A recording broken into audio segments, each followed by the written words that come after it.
Okay, are we ready? Are you sure we're ready? We're ready, yep. Okay.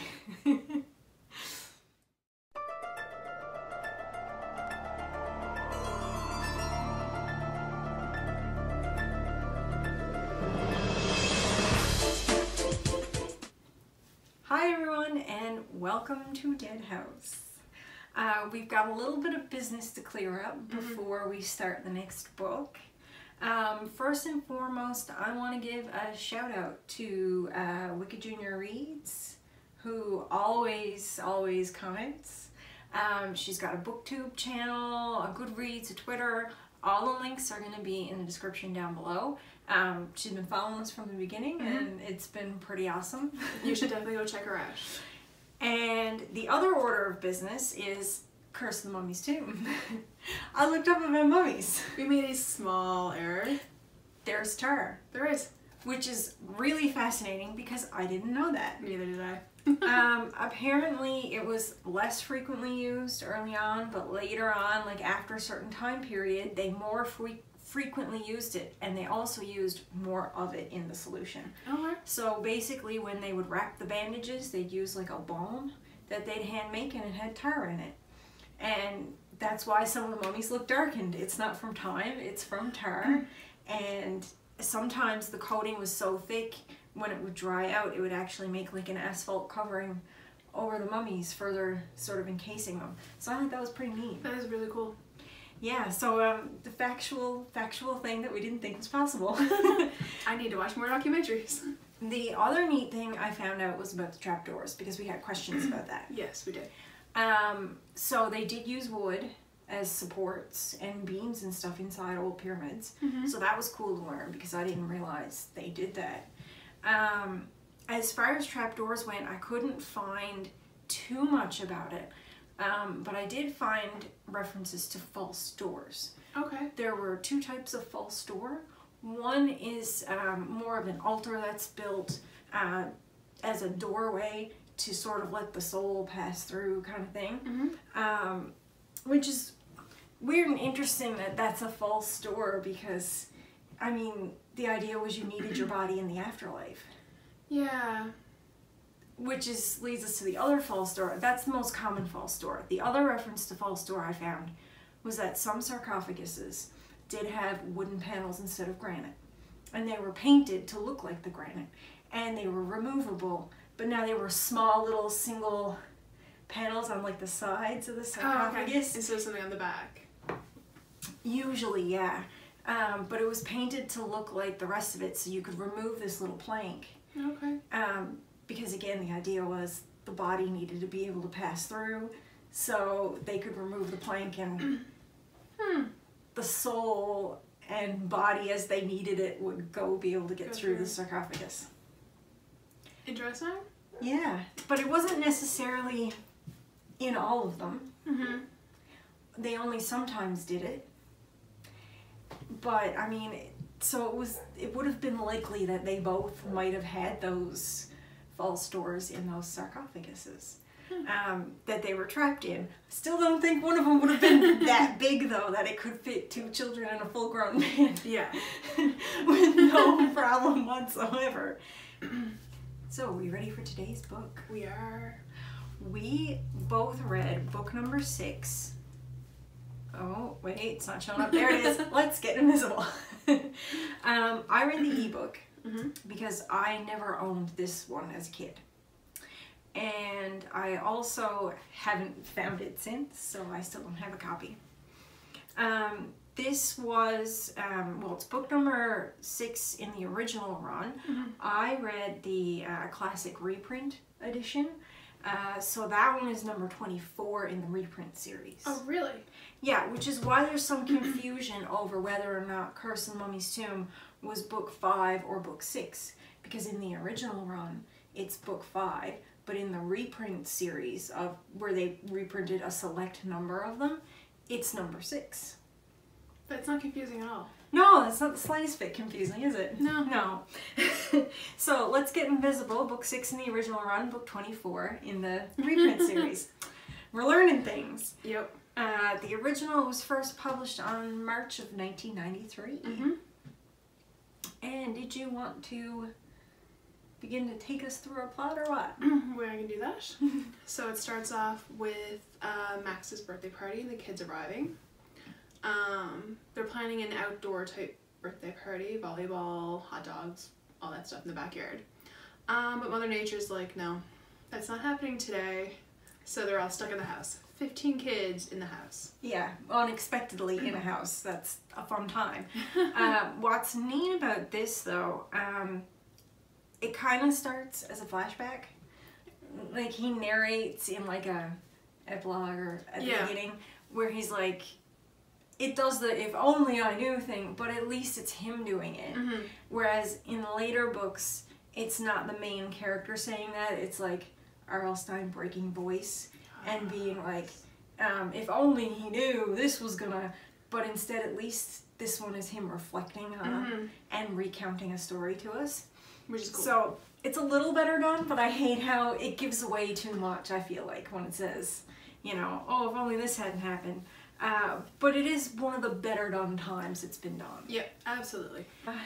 So the kids trapped in the house are debating what movie to watch or playing Twister. Max's choice, of course, is Terminator movie. Yeah, it doesn't say that it's... And this is funny, he says they watched one of the Terminator movies because both of them would have been out at this point. And if it was Terminator 1, I could see them being stoked to watch Terminator. But if it's Terminator 2, eh.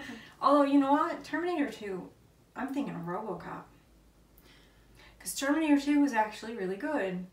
You know, I haven't That's seen... with the motorcycle and the kid, and he's actually good and he comes back. Yeah, Terminator 2 is good. I take it back. Terminator 2 is solid. I haven't seen either. Jennifer! I was too busy with my horror movies. Oh. So I haven't... No, wait, I need a moment. I need a moment for this revelation. And just to clarify, How have I known you for this long? I haven't seen the Terminator series or the RoboCop series. You can forget RoboCop. Okay. The first one's the only one that's either bit worth it. Okay. But Terminator 1 and 2 are pretty solid. I mean, I dropped off eventually on that series because it does get kind of... I haven't seen the newest ones or anything like that, but the first two are solid, yeah. So that's... I rescind my comics. I was thinking about RoboCop too. I'll have to add them to my movie list. Yeah, you and your movie list. Whatever. I'm getting through it slowly. So, Max loses out and they play Twister for a bit and then they watch a little bit of his movie before kids start getting picked up. Yeah, well they watch the movie until at least supper is finished and they have their snacks and then kids start going home. Yeah. So April and Aaron were the last to leave because their parents were just late picking them up. And they decide to go up to Max's bedroom to play Nintendo. Yeah, or they think they're going to. Yeah. Super Nintendo, specifically. Yeah. Yep. But en route, Aaron sees a door in the hallway, asks where it leads to, and it's the attic. So for a kid to be this interested in an attic, she either probably doesn't have one at home or they don't have easy access to one at home. I have thoughts about this. Okay. Because, well, I kind of really related to her at this point because so far in the story, Max has been doing this thing where he's been like, oh, the girls want to play board games. They don't want to see the Terminator. But, like, none of the people at his party wanted to see the Terminator movies, let's be honest. No, just him. Which is fine, but, like... But for some weird reason, he equates this to a girl thing. And he weirdly equates wanting to go in an attic to a weird girl thing as well. And it's like, I don't know where this logic is coming from. And I was like, I was so excited when she was like, I love attics. Which is weird because like, it's a storage place and it has a lot of dust and... Right, but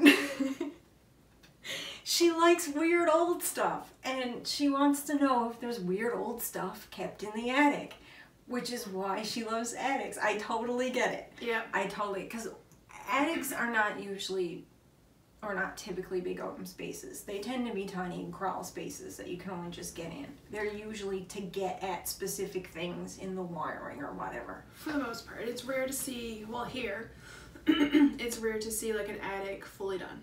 Yeah, where there's any sort of real space. Yeah, now I do know of somebody I know has an attic and it's done up as like a spare bedroom, which is really, really cool because you can hear the rain coming down, but that's not typical for what we usually see here.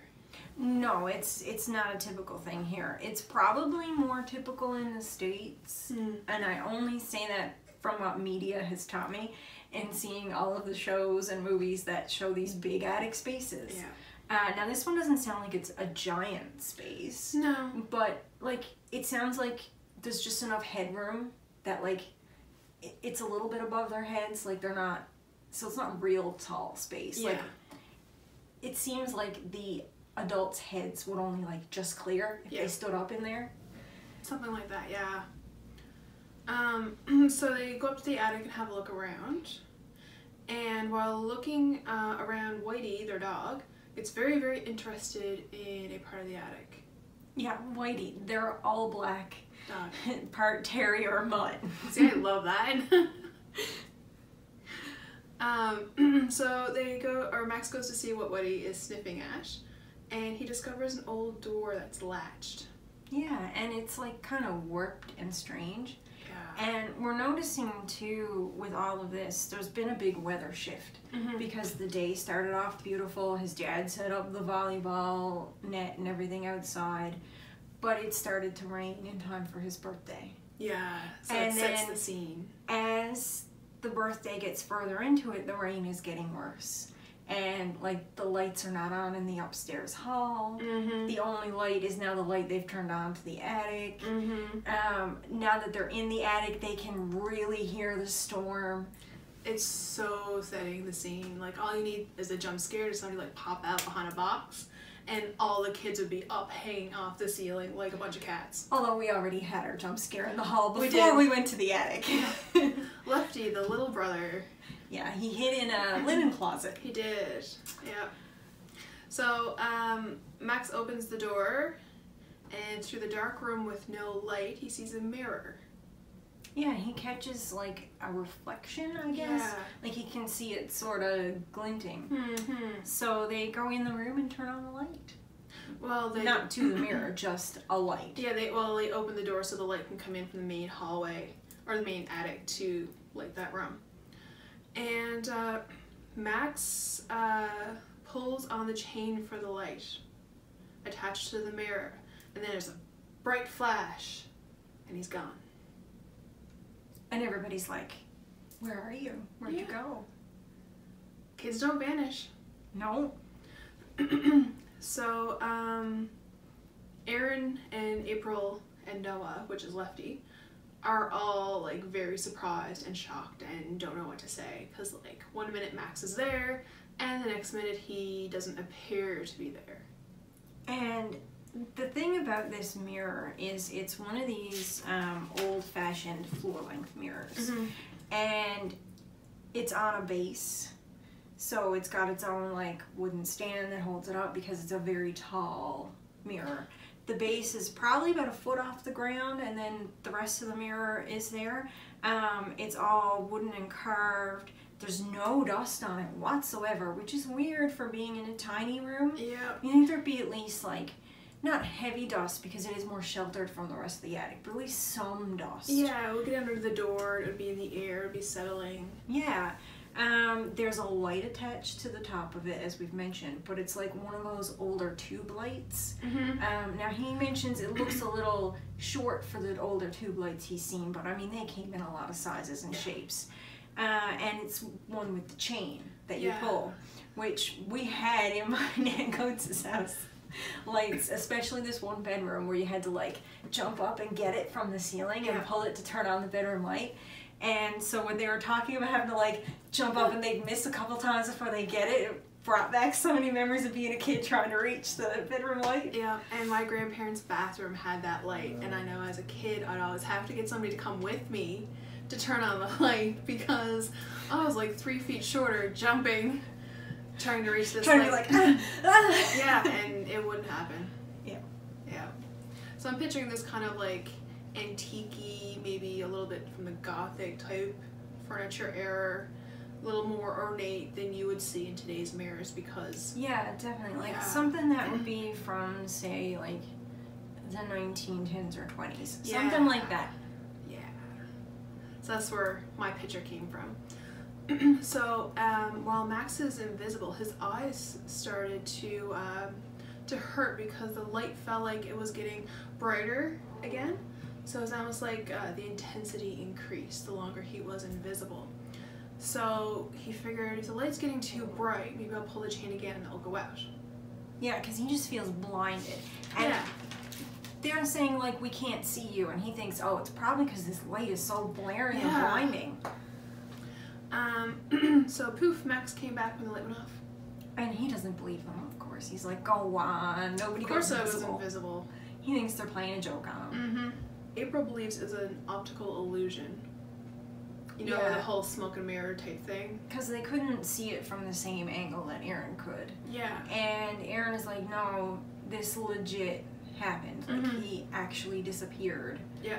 And she's the only one that really believes it really happened. He's wondering about it, but he's thinking about, you know, what it was like to have the light come back on, and like this funny feeling he had, and how it was just so bright.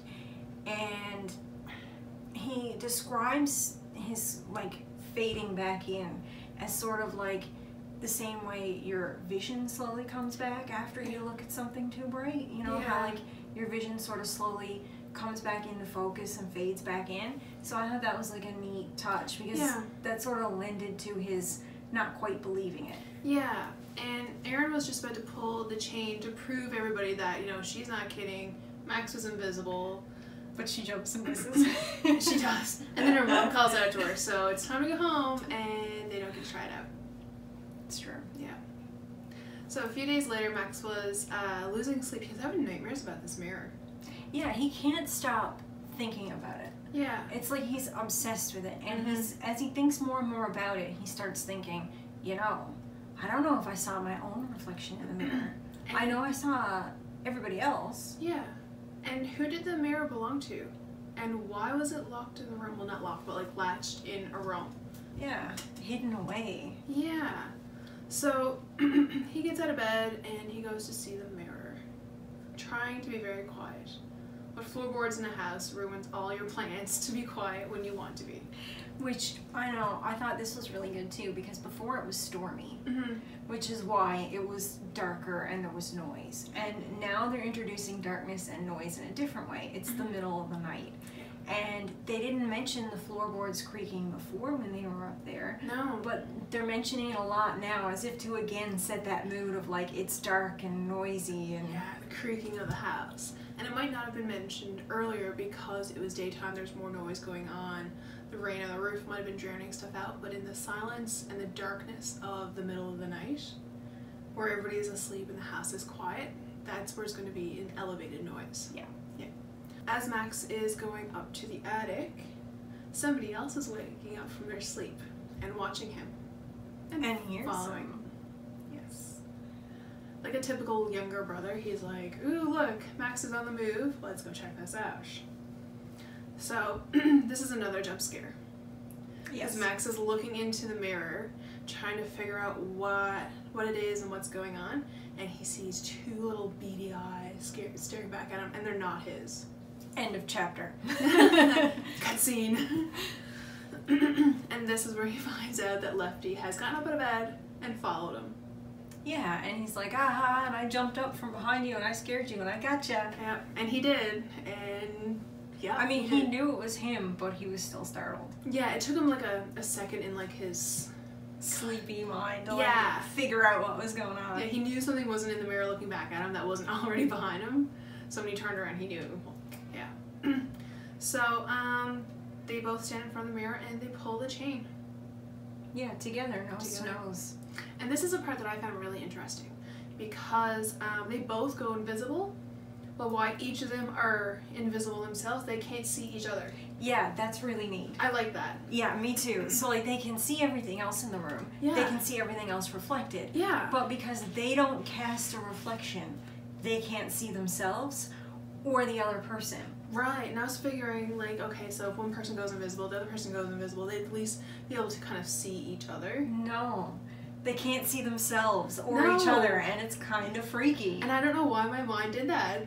Why my mind thought that. I know, and I think that's because a number of stories do have that element. Probably, where if yeah. somebody's invisible, they can at least see themselves still. Yeah. Or if somebody's invisible and somebody else goes invisible, they can somehow see each other. Yeah. But that's not really a thing that would happen. If you're invisible, you're invisible. And I like that this did that. Yes. And they were just both disembodied voices Yes. trying to figure out where each other was. Mhm. And it said things like about how well he could still smell his brother's breath, so he knew he was still next to him. Yeah. Like, it was very weird and well done. Very well done, yeah. So, they both had the same idea. After they came, well, they pulled the chain to come back. And, it took them a little bit longer to come back than Max the first time. Them out. Yeah, but they stayed invisible longer. So this is where it hints about the longer you stay, there could be more issues. Yeah, because he was only invisible for like a second before. Yeah. Just long enough to notice, oh man, this light's too bright. Oh, maybe they can't see me. Whereas this time, they were invisible for like a couple of minutes. Yeah. So they can't wait to show Zach.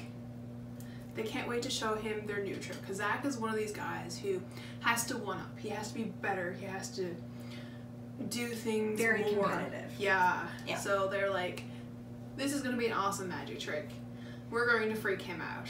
Let's line this up. But the more they think about doing it, the more excited Lefty is to do it, but the more nervous about it Max is starting to become. Yeah. Because he didn't like the weird weightless feeling he started to get, or how long it took them to come back. Yeah, so that kind of freaked him out a little bit. They do invite Zach over. And Zach has a brand new haircut. yeah, which the mom keeps talking about. Yeah, well, so does Max, to Yeah. be fair, but also the mom is like, yeah, it's definitely different. And it's a very bold haircut. But it's also a very current, contemporary haircut, because it's funny to see trends come and go, because this is a side cut. So basically it's been buzzed along one side and then parted back here, and the rest of it long and flipped over, which I had forgotten was a trend along with undercuts and bowl cuts in the 90s. Yeah. But like different styles of undercuts and like sweeps like that were really big. Oh yeah. And they're really big again right now. Like almost everybody has that side buzzed and the long hair. Yeah. And so it's kind of neat to see that come back in fashion. Well, the mom didn't think it was too neat. So when they get over the whole hair conversation, they go up to the attic. Max pulls the chain. And Zach is scared. Can't find him. He thinks it's a joke. He starts walking around to the back of the mirror. Yeah. And then he gets kind of frightened, like, what just happened? Why is this happening? So then Max pulls the chain to come back. Yeah, but he's noticed that, like, the longer he's trying to stay and hold out, the more sort of, like, loose and floaty he feels. Yeah. And he even starts to have a little bit of trouble pulling the chain again to come back. But then once he comes back, he feels okay, and he's happy he, like, one-upped Zach. Yeah, so it's like a tunnel vision, feeling weakness and kind of like being pulled away or swept from reality. Like he was gonna float up off the ground and just like float away somewhere. Yeah, so the longer they stay invisible, the more they feel like that, which is really cool because it shows like a consequence for an action. Definitely. Soon afterwards, April and Aaron arrive and they all go to the small room and Zach wants to get invisible. Yeah, it's Zach's turn. Now that he believes it. Oh yeah. And by the time Aaron and April come back, Aaron is sort of like still, she started to question it herself now because she's had time to think about it and be like, you couldn't really go invisible. Yeah, that's not realistic. But boom, Zach's gone.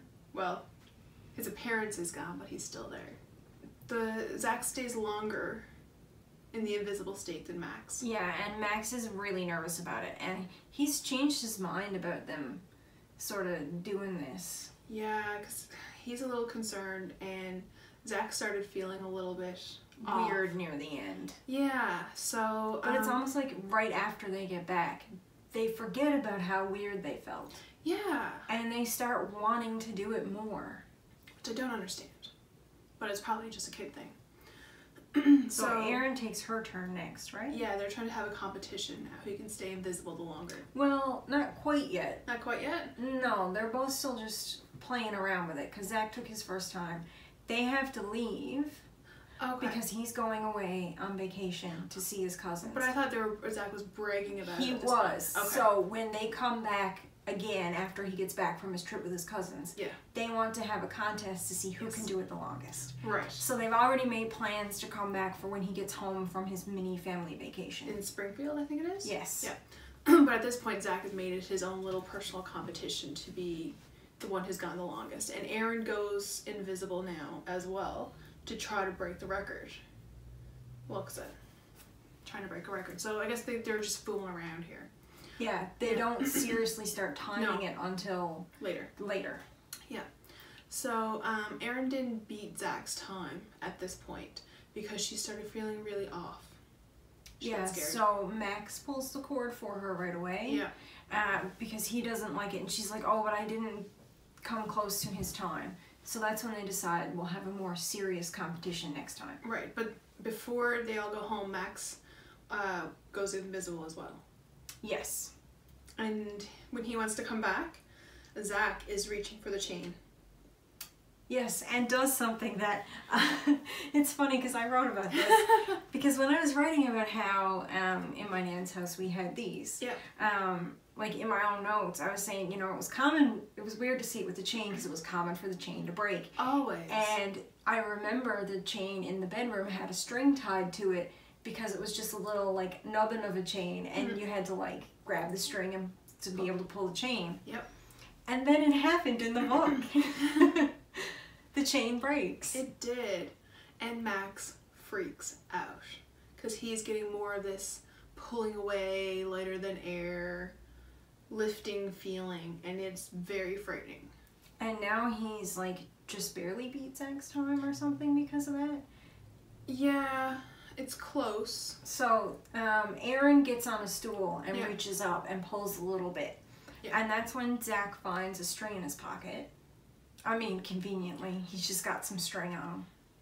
Who cares, string? Maybe he's playing cat's cradle, I don't know. He's making friendship bracelets. But he ties that onto it and says, okay, well now we can turn it on and off and it won't get stuck anymore. Yes. And that's his reasoning for why it'll be safe to do again, because Max is against the idea. But he's like, no, we'll do it again when you come back and it'll be fine. Yeah. So when Max comes back, it's Lefty's turn. But he doesn't get his turn because their mom calls out for supper, or dinner time as it's referred to in the American book. Don't his grandparents show up or something? They're there for dinner, and that's why everybody has to go home and they have to come down from the attic. So Lefty's not happy, as a little kid wouldn't be, because he didn't get his turn. He was waiting for his turn. Max goes down to join his parents and grandparents for supper, and Lefty lags behind. Yeah, and he's like, gee, his parents start asking after him, and his grandparents are saying, oh, the soup will be cold, and he's there like, that's weird, he was right behind me, and his mom's like, well, you better go find him. And that's when, and this is exactly what I wrote in my notes. All right. Lefty pulls a Dobby. Because he makes some things float. Yep. They don't catch him floating a bowl of soup. They do, Max catches him floating a glass of water. And it's at a moment when everybody's going to see it. So he reaches up to grab the glass of water and does, but as he grabs it, because Lefty's also holding it and they're kind of struggling, it spills everywhere. And he gets yelled at and saying, you know, don't tell us that you're going to find your brother, just go get him. Yeah, and like, what are you doing struggling with a glass of water and throwing it around? Like, just go find your brother. Yeah, stop being childish. So they don't understand what's going on. So when Max gets Lefty upstairs, back up into the attic, he pulls the cord and loses his mind. Yeah, because he's been gone for 10 minutes. Yeah, so it takes Lefty a little bit longer to come back, like longer than before. He says he starts to feel really weird and like he's starting to get distant and far away. Yeah. So now Max is very concerned about people using the mirror, and in fact he keeps thinking it over and thinking it over that evening until he decides to call his friends and call it off. Right. But before he makes that decision, when Lefty came back, he seems off. Well, no, this happens later because he does it a second time. Oh, okay, because I have my notes that he's feeling off. No, so he goes to bed that night and has a really good night's sleep. Okay. Because he feels better that he's canceled the competition and they're not going to keep using the mirror. And he has to get up really early that morning to go for their mini break. Right. To see his cousins. See, I have it written down the other way in my notes. And when he gets up in the morning, he is awoken by some floating clothing. Yeah, there's dancing pants. Yeah. So Lefty has gone up and used the mirror again overnight. So he can scare his brother in the morning. But this time, it's been more than 10 minutes. And while he's, trying to frighten him and do stuff back and forth in the room and they're arguing about it, all of a sudden, the pants just drop. And Max can't get an answer out of Lefty. No, and this is a big part of this too, because Lefty has been gone longer than anybody else. Twice now, and he's unresponsive. Yeah, and this is the first time somebody hasn't answered back. Yes, and that's exactly it. So like when they were invisible, they could still interact, they could still grab things, they could still talk, they could still hear their friends. Yeah, Aaron would float things around the attic, stuff like that. But now Lefty, it was like he wasn't there. Yeah, it was like he had gone. Yeah. And Max is completely freaking out. So he runs upstairs and just pulls and turns the light back off. Yeah. So both Max and their mom at two separate times comment on how Lefty is appearing off, like he's slightly different. He comes back and Max notes something's odd, but he can't quite figure out what it is. But something seems odd about him. And of course he can't say it because what's he gonna say about it? But their mom picks up on something. Yeah, so as they're getting ready to leave and they're putting on their coats and stuff, her mom says to him, something different about you. And he's like, no, it's fine. And they sort of have a friendly banter about it. And then she makes him scoot upstairs and finish getting ready. And then they comes back down and they all leave. Doesn't the mom comment on it looks like the hair is part on the other side? No, she doesn't. What she says is, did you do something different with your hair? Yes, that's what it is, yes. That's what she says. That's what she says. So when Max comes back from the trip, excuse me, he cancels on his friends. They're not coming over. He had a big fight with Lefty. He doesn't want to play with the mirror anymore. He's got his fright. He's done with it. But Lefty pulls a fast one. Yeah, he calls everybody back and tells them the competition's back on. Yeah. Which is weird, but okay. Yeah. And then it is here when they suddenly show up at Max's door when he doesn't expect it and they decide to finally go ahead with the competition. They say the title of the book in chapter 18, Let's Get Invisible. Erin does it and goes for a really long time first. And she's convinced April to want to try it too. Yeah. So April does a really short one. Yeah. But the dog disappears at the same time. Yes. So she comes back really fast. Because he wants to get his dog back right away. Yeah. So when Zach and Aaron are competing, they're trying to stay long time invisible, and they both get to that point where they're feeling very eerie and light and unresponsive. Yeah, and Erin is doing her usual bit where she's floating stuff around the attic. And going downstairs. Yeah, and she goes downstairs to get a Coke, comes back, and they freak out for a minute because they think, oh, something happened because Max has had this happen already with Lefty. Yeah. But no, she's just gone to get a Coke. Yeah. But then she really doesn't answer. So, and that's right around the 12-minute mark. Yeah, that's like the magic time. Yeah. So, then Zach is like, well, I'm going to beat it. Don't you dare stop the stopwatch before 15 minutes now that we know 12 minutes is on the clock. Yeah, I'm doing 15, putting it out of reach. Yeah. So, but when Aaron comes back, Aaron seems a little bit off. Yeah, and again, Max can't quite put his finger on what it is. No. But something feels different about her. Yeah. So he's watching her in the mirror while Zach's invisible. But she seems fine. Yeah. He's not really sure, watching her and April interact, what's different. But something's different. Something is, yeah. Now when Zach came back, well, no, sorry. Zach was gone for about 12 minutes when he went unresponsive. Yes.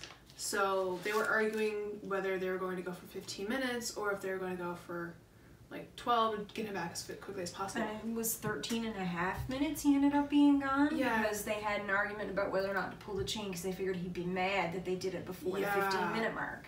But when he comes back, there's something a little bit more noticeable about him. Yeah, because this entire time we've been talking about his hair. Yeah. And we've been talking about how it's buzzed on one side and long on the other.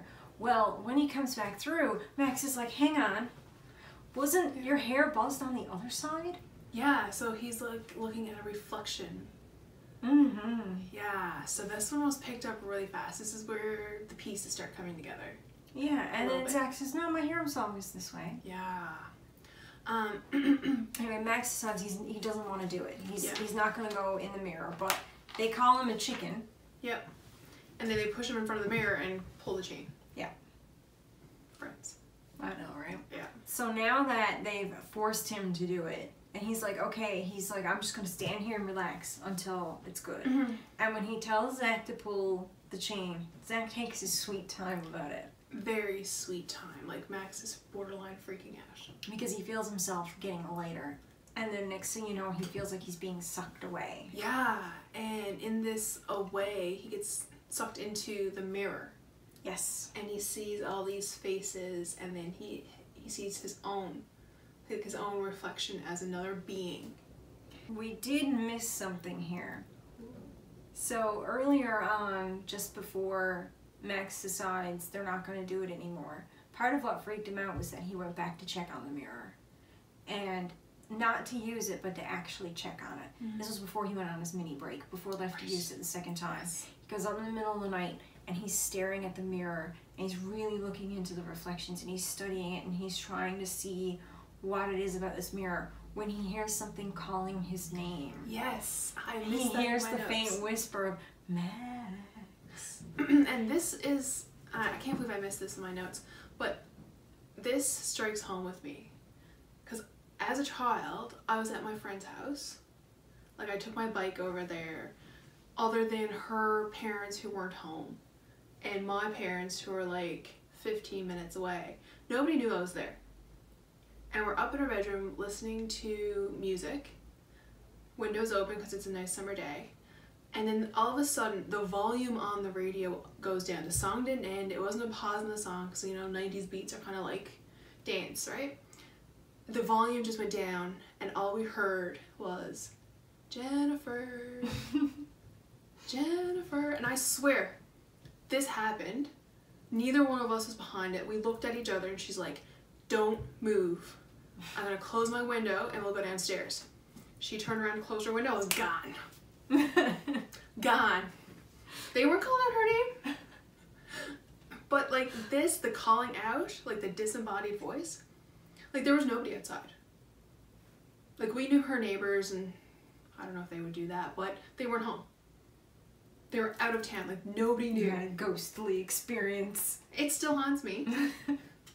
So yeah, the voice is like, Max. Yeah. And he can hear this soft voice calling out to him. So he freaks out, leaves the attic, doesn't even probably shut the door to the mirror. No. And runs back downstairs. I know that feeling. Yeah. Been there. And so this happens sort of in between. Yeah. So he's extra cautious about the mirror when everybody suddenly shows up and comes back. Yeah. Conveniently, he finds it weird that Lefty called everybody and Lefty's not there to try out the mirror himself. He's out playing with friends. And at this point, I had to remember that this book wasn't written in today's day and age where everybody's cell phone or phone numbers are in their cell phones. Yeah. This was back in the 90s where there was like a phone book or like a school agenda. Or you knew it. You had to remember it, yeah. Yeah. So like Lefty may have had access to these phone numbers. Oh, definitely. Absolutely. It wasn't like today's, like it's all in your little phone and God help you if you need to call somebody because you're not remembering phone numbers these days. You just push the face and then, you know, the number dials. And if it was anything like my parents, all of my friends' numbers were listed on a pad by the phone. Yep. So that my parents could call. Yep. Whenever they needed to see where I was or when I was coming home or whatever, check up, you know, that kind of thing. So there was always a list of numbers by the phone. So I'm assuming this would have been the same way because, like you said, there was no digital device to save the number for you. You had to have it physically written somewhere in order to remember or see And when it. I was reading that part, I had to mentally go back and remember that, because when I first read that Lefty called his friends, I'm like, where is Lefty getting all of his friends' phone numbers? And it's like, oh, that's where. The 90s. Yeah, that's what we used to do. While Max is invisible, he gets sucked into the mirror. Sees his own reflection. Yeah, and his reflection is coming towards him and saying, you know, you're staying here and I'm going out. Basically, everybody is a reflection version of themselves. Yeah. And he's saying to Max, like, stop asking questions and stalling, stop trying to fight it. Yeah. Just let me take over. He was like, your other friends went much more easily than this. And that's when he sees the other friends too. And that's when he starts to see the distorted faces and he sees what looks like Aaron and Zach. Mm-hmm. Max has wasted enough time that they finally turn off the light and Zach and Aaron like, okay, yeah, you know, they Zach and finally Aaron switch. think the switch is done. But as soon as he kind of faintly, because it seems so distant and so far away, so as he faintly hears in the background Zach sort of coming towards the mirror, he makes a run for it. He bolts. And he stays ahead of his reflection so that he can be the one to come through the mirror. And he does. Successfully. But when he comes back, he collapses instantly. Oh yeah. And the reflection is there, not happy. Yes. So they go, hey man, everything cool? You make the switch? Like, you know, because they don't expect him to be winded. They don't expect him to be drained of energy. Yeah.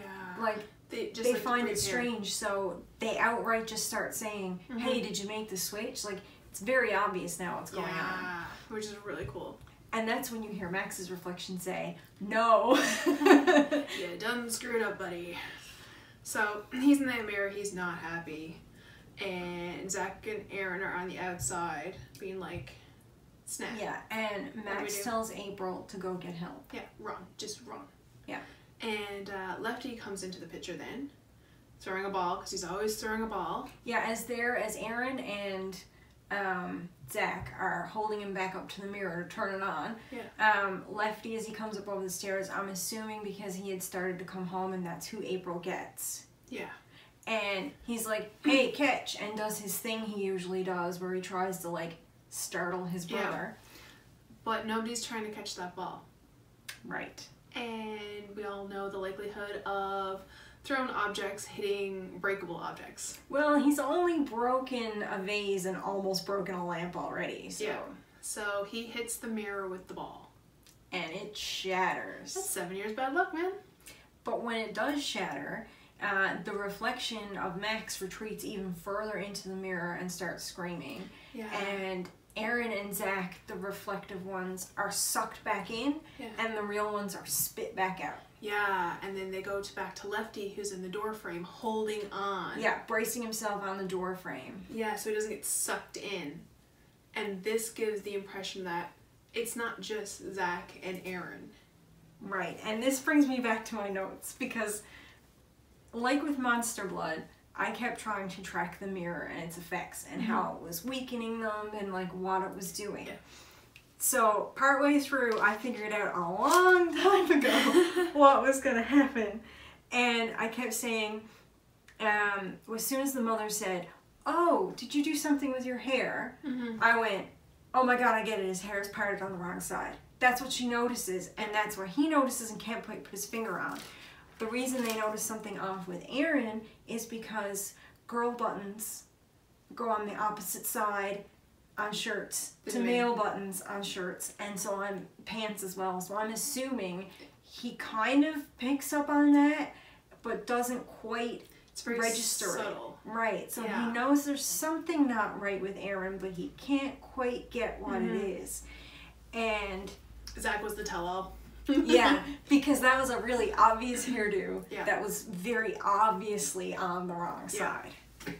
But yeah, that was when I was like, yes, and I kept writing in my notes, they're gonna realize something about Lefty soon. It's gonna happen. So as the mirror breaks, like, they see the reflection in the pieces being trapped. And they just kind of ignore Lefty holding on to the door frame. They don't think much of it because he's like, whoa, that was crazy. So it's like seen as kind of like a shock opposed to he's holding on not to be sucked in. Yes. Yeah. And that's kind of the end of it. Like, everybody kind of goes home afterwards and... Yeah, well, they fill Lefty in on everything that had happened with the mirror people and them being trapped in the mirror. And they sort of sweep up the broken pieces, put them to one side in the room, like just leave them, but not scattered over the floor. Yeah. And close up the door again, latch it. And put the boxes in front of it. Yeah, so that it's stacked high up over it so that nobody ever finds that door again. Hopefully. Hopefully. And then it goes to Max and Lefty playing, or going outside. And To play catch. Yeah. And Lefty throws the ball and Max catches it. Yeah, and they do this successfully for a while. Yeah, and then Max has...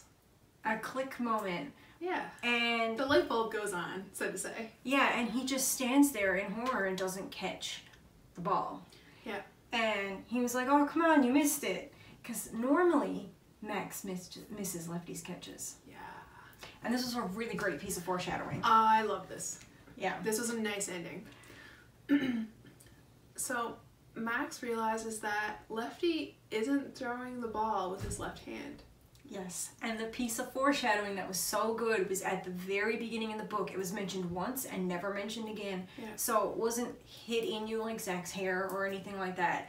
It was, Max says to him, why don't you throw right-handed sometimes so that I can catch it?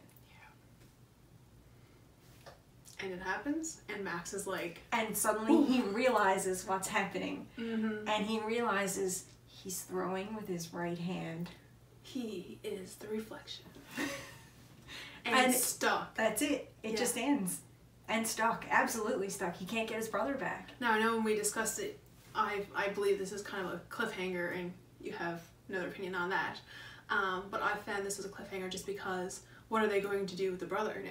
Like, this is the reflection. Whereas I look at that as a finality, as if the mirror is broken, everything else has been reversed, he's avoided being sucked back in, and therefore the real Lefty being spit back out.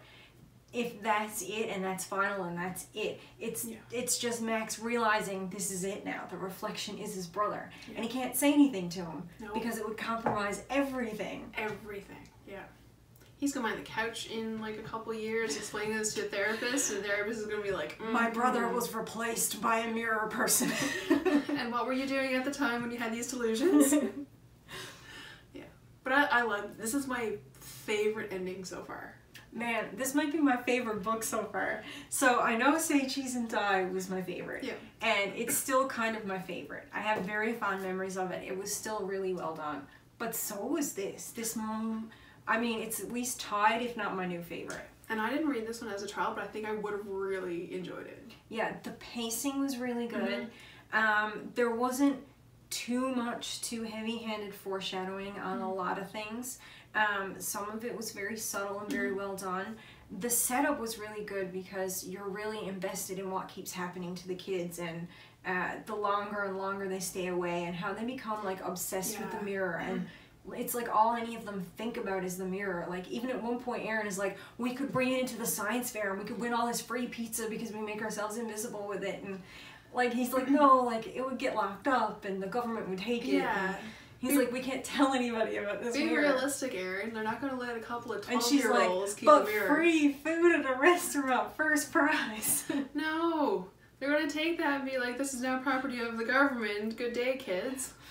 So yeah, no, it was really good to see like that build and how obsessed they get with trying to go back to the mirror. And it was nice to see that Max was also obsessed with it, but how he broke that cycle of obsession. Yeah. It did a little bit in terms of body issues as a theme, but not as big as it's done in like Monster Blood or other books where we've seen it done. But it was kind of nice that he was a little bit worried about his hair. He Yeah. wanted it to be perfect, mostly because he wanted it to cover his ears, which he was Insecure. Yes, Yeah. insecure about. So it was nice to see that everything had to do with reflections and being confident in yourself and confident enough in yourself to break your reflections hold, which is very metaphorical, but what actually happened, because Aaron and Zach weren't confident enough. Neither was Lefty to break free, but he had enough confidence in himself To do it. Yeah, because his reflection was like, hey, the others were so easy to replace. But this one here, like, nobody said anything to him about his ears. Nobody said anything to Max about his hair. It's just the way that he himself wanted to present himself. Like in the other books, there was the way he viewed himself, the way he looked at his reflection. It was like an internal thing versus like an Yeah. external thing, which was like in Monster Blood. Yeah, which was it was nice to see that done, and that was like a very subtle themed metaphor, but like nicely done. And of course, I'm obsessed with this idea of mirror people and people replacing you and going into shadows and like shadow people becoming real or mirror people becoming real. It's been a really big like theme that I used to love as a kid. It's like the third dimension, because like I know Are You Afraid of Dark had an episode where with the X-ray glasses. Yes, that was so good. It was so good. So like that third dimension stuff is really cool. Yeah, and this whole idea of like, and there was it was a book too, a scary story, 5 Tales one I used to read as a kid, where the guy is slowly replaced by his shadow. I haven't read that one. Oh my gosh. Anyway, yeah, it's like stuff like that, like that you would randomly think about as a kid was really, really good, I thought. Yeah. I don't think there's anything really that negative to say about this book. A couple of scenes felt slightly repetitive just because they did it with the same characters in the same order, and I felt like he could have mixed that up a little more.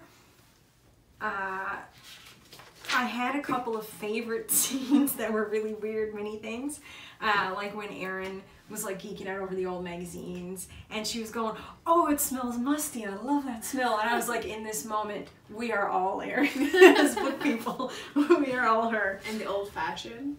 Yeah, and the old-fashioned stuff. I mean, it's just so cool to look at that kind of stuff, and she was like the only one that appreciated it, and I like really felt for her in that moment. Yeah. Now this is the second time that an older style fashion was mentioned too, because in the it was the first book with Spider living in the basement. They had all these the old clothes that they went through. Yeah.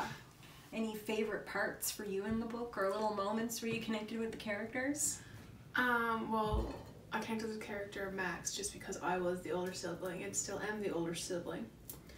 So you had to put up with an annoying younger sibling, right? Yeah.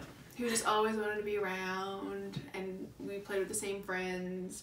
So like, we did that. We hung around the neighborhood with kids. It was me and my sister and another 2 kids and another family of 3 kids and another girl or 2 up the street. So like, all of our siblings just all hung around. So I really related to the mix of older and younger kids together. Yeah, like Aaron and April and Zach not minding that Lefty was around, because that's how neighborhood. That was the dynamic. Yeah. And I really liked the ending. That was like my favorite ending. Keeping score with everything else, our usual tally of branding, they do mention Terminator by name. Yep, and Super Nintendo. Super Nintendo by name. There was a couple of other things I made note of too.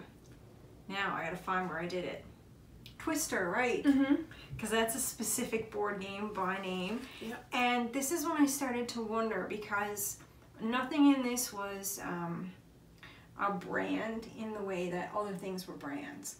So I wondered how much of a cultural touchstone does something have to be in order for you to say it by name? Like, they also talk about getting a Coke, but not in a general way. Yeah. It's uppercase Coke, so that's the brand, that's the product. They don't say like a pop or a soda. Yeah. And so I wondered, like, how much in the main culture does it have to be for you to be able to mention it without having to worry about like copyright infringements and having the right to say it and use it? Because I know when it's real life events and you're talking about biographies and things you did and saw, you can list because they exist, right? Yeah, and like in movies, when you see brand placement, it's usually because they paid a lot of money to be advertised in that movie. So movies, TV shows, yeah, and even artwork. Like, I know for a fact you have to have permission to even draw something that resembles it, because like it can kind of resemble something, but if it gets too close to the product, yeah, you're infringing you're on still copyrights. you're still in trouble for copyright. But I don't think R.L. Stine had sponsors to get these products in. I think he's using it as a point of reference for kids. Yeah, I think he's using it as a cultural touchstone, a Yeah. point of reference, because these were activities you would have done, things you would have seen and Yeah. interacted with. And I wonder if the rules for that are totally different for writing than they are for other media, because you're not showing branding, No. you're not selling it, you're just sort of Mentioning. referencing it. It's interesting. It would be interesting to know. So if anybody out there does know, like if you're a writer and you know the rules behind doing this in fiction, let us know, because I'm really curious to find out. And it's neat to see things you recognize by brand in books. Yeah. So we did make another mistake with this one. We did. We made a boo-boo. This wasn't supposed to be the next book. And we both did it, so it's not. I take partial blame, because when I was thinking about what book was next, I'm like, okay, so it's just the next number in the series. Because I was like, The Mummy Returns, and I'm like, wait, that means the next one will be The Scorpion King, and that's a movie series, that's not an R.L. Stine series. Get your head in the game. But it wasn't the game, and I was completely wrong. It will be The Mummy Returns. Yeah. It will be February 28th. And something interesting with this is I also have the TV book. And that's how we figured it out. Because I went to my shelf to get out book 7. And as I went there, on the front of the shelf, because it's not with the regular set of numbers, Yeah. I saw The Mummy Returns sticking out, and I was like, hang on, Return of the Mummy, what? And I pulled it out and I was like, hang on. And I was like, oh right, there's another book. And then I went in and got out the other book. So I should have went with my gut instinct during the show. Yeah. So when we do this one on the 28th, I think I will also read the TV adapted version. Okay. And let you guys know how it's different. Now I don't have the TV adapted version. So you're going to be taking the lead on that. Yeah, and I'll let you know the differences between the two and what it was like by comparison, because I think it's neat that they made mini novelizations, very mini novelizations of the actual books. It's interesting to see something go from like book to TV, back to book. Yeah. It is the direct sequel. Did you want to read the back this time? I'm going to read the back. So, Dead or Alive. After last year's scary adventure, Gabe's a little nervous about being back in Egypt, which is understandable. Back near the ancient pyramids, back where he saw all those creepy mummies that were not so old. Then he learns about an Egyptian superstition, so we're moving on from a curse, which is cool. A secret chant that is supposed to bring mummies back to life. Gabe's uncle says it's just a hoax. Typical. I already have questions. Continue. But now it sounds like something's moving in the mummy's tomb. Now, no way a couple of dumb words can wake the dead. Can they? So, here's my first problem. His uncle has already seen mummies come back alive, and so has he. And they still have the summoner. Which didn't need words to bring the mummies back to life. Didn't necessarily need words. It apparently just did it because he raised it. And so that's in proximity of mummies. So that's one. That's one big problem. So why would he think it's a hoax? Why would he be not sure, especially Max, especially when they said in the first book, and they made a point of it, where when they talk about the scrape of the mummies moving, Max said it was a sound he'd never forget. Yeah, or Gabe, sorry, I'm saying Max, because that was the last book. It's cool. But Ben has to play the adult role. You know, myths aren't real, curses aren't real, hoaxes aren't real, superstitions. I'll forget about being frightened to death about a mummy's hand that brought everything back last time. Yeah. Despite what happened to everything, like last year, you know, I am taking this stance as an adult. Those who don't learn, repeat. This sounds a little bit like Monster Blood 2, in that it seems like everything from the first book has been completely forgotten and continuity's out the window. I wonder if this was released before or after the movie The Mummy with Brendan Fraser. Because it says, no way a couple of dumb words can wake the dead. And they have the Book of the Dead. Which words bring the living, or the dead back to the living. Life, yeah. So I might look into those dates. I love that movie. Yeah, because this would have been later in the series, right? Yeah. This one was done in... Let's see. Is it still given the month? It is September 1994. Yeah, and The Mummy probably came out a couple years after that. Because it wouldn't have been 94. Yeah, so The Mummy might have been later. You'll do better research and let us know next time. Yeah, I'll let you know. I might even watch the movie, make the sacrifice for everybody. Just to be sure, just to be positive. There's no similarities here. Not because I enjoy it, not because I would love to watch it. You're biting the bullet for us all. On that note, don't forget to hashtag all your responses with GBC Ghost Next Door. Yep. And where can we find you online? Coffee _ Jen with one N, and you? I'm at a glitter macaroon with 1 T and 2 O's. And again, if you're using Twitter, be sure to hashtag everything GBC Ghost Next Door. We will see it. If you follow that hashtag, then you'll see all of our updates about things we learn as we're reading, and also about when the next video is coming out for sure, like time of day, that kind of stuff. Yeah. And don't be afraid to add us if we're saying something that doesn't really agree with your views or your interpretation, because we will definitely look into it more. Want to hear what you guys think about it. How did you interpret it, or do you know things we don't know that we haven't researched? Absolutely. We'd love to hear from you guys. And yeah, so until next time, reader beware. You're in for a scare.